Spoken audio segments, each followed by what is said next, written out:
All right, people, we have my Humacyte. People, my plan in this market downturn, people, we are down. We're down to friggin' DeepSeek days. Well, with Humacyte, Humacyte's already worse than DeepSeek days. But that doesn't deter me, people, because my plan is to find a penny stock biotech. And 2 years ago, came across Humacyte when it was certainly a penny stock, except it's even less now. But anyways, it certainly has brought me on a ride. Now I've accumulated so much Humacyte, people, that I need something to happen. So Humacyte, that's one of my parlay ones. And here we have their data. Very important when we're investing in biotechs, people, to be looking at the data. Other things I could tell you about biotechs is they will rise before approval, and then, people, the plummeting begins. The horrific plummeting. Speaking of horrific plummeting, MBOT is doing just that. People, the wisest move with MBOT would have certainly been selling on that approval high, people. Because then they had another should I believe this was when they got a patent or something. But then down. And then we'll wait probably 2 or 3 earnings with MBOT, people, before we see them going up. So definitely, if you want to be a biotech investor, people, you got to trust these types of charts because it happens with everything. God, TNXP is freaking painful because that's TNXP shoot.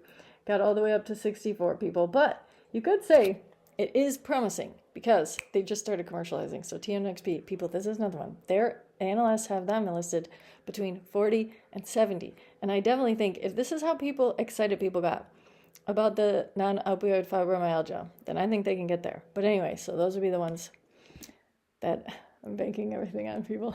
Well, not everything. On TNXP, I had a lot of TNXP and I sold it. And now I'm getting my stake back in TNXP, but it definitely will not reach my Humacyte stake. My Humacyte stake is very big. And I also want to start building my MBOT stake even bigger at its price now. That's definitely something I'd like to be doing, but I can't because I don't have the money right now. But I will. Okay, anyways, here's our data, okay? And they just released this today, Thursday, November 20th. This was at a presentation. People, they're always at these presentations. That's another thing that's super important. They're going to all these presentations, giving their data and their presentations, showing how their products is used and whatnot. Post-implantation analysis of ATEV, people, that's our main one. Well, our first one. That's going to be your acellular tissue engineered vessels, right? Bioengineered, and the multi-layering tissues with a native blood cell. Positive outcome for the dialysis patients suffering from Steele syndrome who were treated with ATEV. That's important. This is showing that ATEV has many uses, people. Additional presentations reported durable 2-year outcomes for the patients treated in Ukraine conflict, superior 2-year outcomes for female dialysis patients. Results for patients treated with torso arterial trauma. All right, and here's what they're going to say. They announced it today at the 52nd Symposium. ATEV's ability to remodel into living vascular tissue was highlighted in a podium presentation. I'm going to try to do all that, people.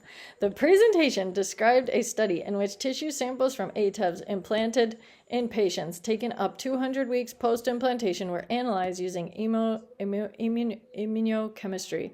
The ATEVs are decellularized at the end of the production process to eliminate immunogenicity and allow them to be universally implanted into any patient without fear of rejection. That's very important.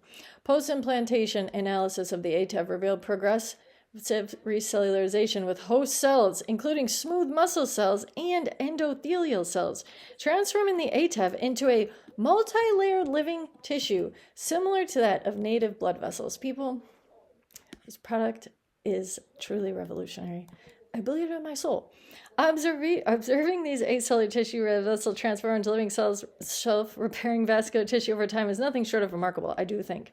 The evidence of host cell integration and adaptive remodeling gives us real hope for the future where vascular grafts are not just replacements, but regenerative solutions. The ATEV's ability to remodel into living vascular tissue capable of self-repair, combined with the absence of immunogenicity, supports its potential as a durable and biocompatible conduit for treating vascular disease and injury, people. Outcomes of the dialysis patients suffering from Steele syndrome who were treated with ATEV were detailed in a podium presentation. I actually want to look up how many people have Steele. Most commonly requiring surgical intervention, distal revascularization, and interval litigation, a standard technique typically used in a nautilus gene.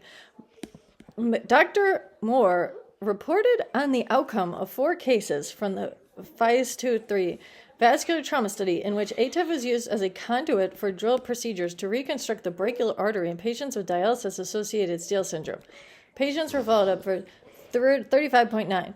The ATEV was observed to have durable patency, safety, and freedom from graft-related infection or rupture. I think it's very exciting. Wait, if we said, how many people suffer from Steele syndrome during dialysis? I guess we could. Between 1 and 10%. That's a lot. Wait, I want to know, how many people worldwide does Fresenius serve for dialysis? Because Fresenius is going to be the company over 332,000 patients. That's a lot. That is a lot. And that is not good getting dialysis. It's very difficult. I know the people that have had that. But the durability and safety, oh wait, I already did this one, I do believe.